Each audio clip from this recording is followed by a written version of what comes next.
Welcome to the planet. Alright, the fun part, I burnished out the bottom part, but you can already see the different sheen to where the real copper is coming out. Steel wool, see the little red parts where the zeros are? The one on the right is going to be your finest. I'm going to show you a lot of different options that you can play around with, find what works the best for you. You can put it under a sander. Normally I just use my hand and I'll basically hold the SOS pads under the sander to keep them in place. 7-inch variable speed grinder from Harbor Freight. I know recently they've been selling them for under 50 bucks. Great deal. You can always get the $5–10 warranty. If you ever have problems with it, just bring it back to the store. But anyway, that's one of my favorites. Is basically create a triangle, put 3 SOS pads on the bottom, put the speed down to low, and just take your time. If you go too fast, it's going to basically catapult them right off. This is a great technique. Basically, to give you a head start, you can go through. As long as you have a big compressor that doesn't run out of air fast, it etches it pretty nice. And then you got to be careful that you don't use too big of sands or too much power that it actually sands through your coat. But I've had good success with this, where you can see how much I'm etching it, so it doesn't take much, and then come back with a variable speed grinder and the SOS pads, and it'll burnish it out. Or a technique I probably use the most is I'll get on the variable speed grinder and then have somebody fall behind me and basically by hand go through and get the nooks and crannies.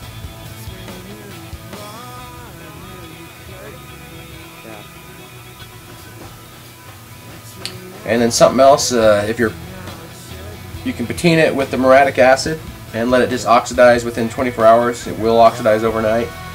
Again, back to the safest thing, and I think for me the easiest one I like the most is just using the turquoise colorants, the white colorants, and what else? Midnight blue, I believe I use most of the time. And just stipple it. You can just stipple it on and make it look oxidized with the painting technique.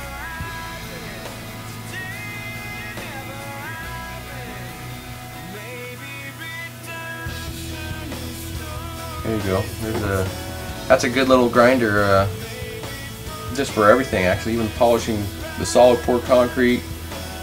I put my other little concrete pads on there.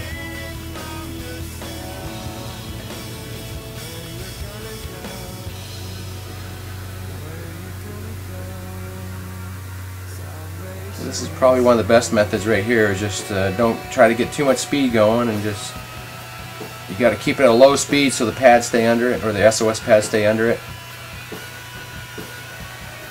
But this will definitely get the bulk of it, and then you can come back and finish the rest off by hand. And you can just, a lot of it, for the best results when you are doing it by hand, go north to south, east to west.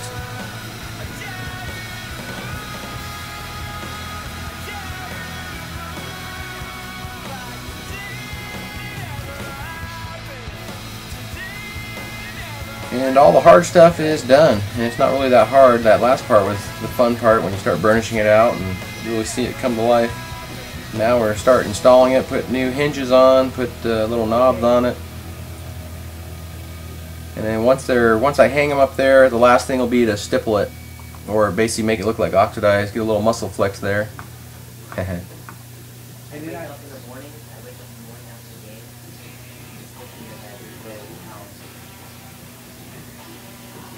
One other thing too, like that one door I just noticed on the right, it had a lot of blemishes. But the cool thing is when you oxidize it, just oxidize over the blemishes, so you can't really mess any of these things up.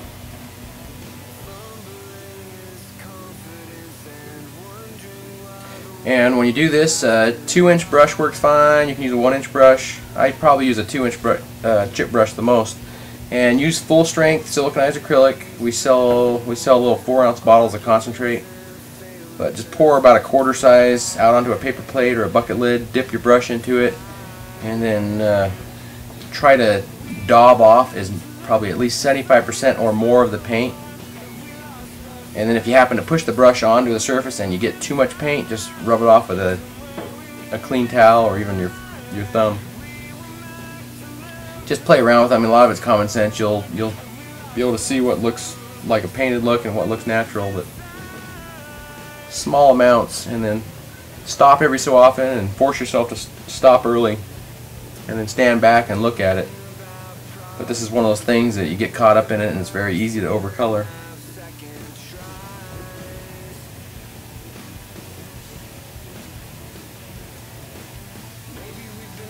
Plus, for a lot of you, it might be worth it to do the sample boards and do the muriatic acid method and see what it looks like naturally when it oxidizes. That way you have the reference point when you're doing this part with the paints. And you can get as intricate as you want. You can come back and put just a little bit of whitish into it. You can put a little midnight blue in with it. But I mean, copper's pretty cool. It does have a lot of different colors in it. One thing that you do get from the muriatic acid method that you don't get from this is you'll get the actual crystallization, where you might have a little bit of whitish and bluish, and it gives you 3D textures. But again, this one, for the long-term picture, this one's probably the safest and easiest to do.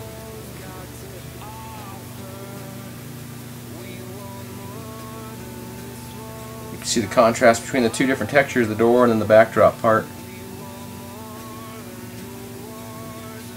But definitely I prefer this method way over sanding off paint like the industry's already there. So, I mean, this is just a lot faster, and you can get a lot more money per square foot, especially if you do the real metals. And you can also do the same exact method on the countertops. I know in Arizona it's about $120 a square foot for countertops, for real copper countertops. This one on the cabinets, $42 a square foot. Plenty of profit. 2 days realistically on average. 2 days is a pretty laid back schedule. But that's it. Hope you guys get something out of it, and I'll keep throwing stuff at you.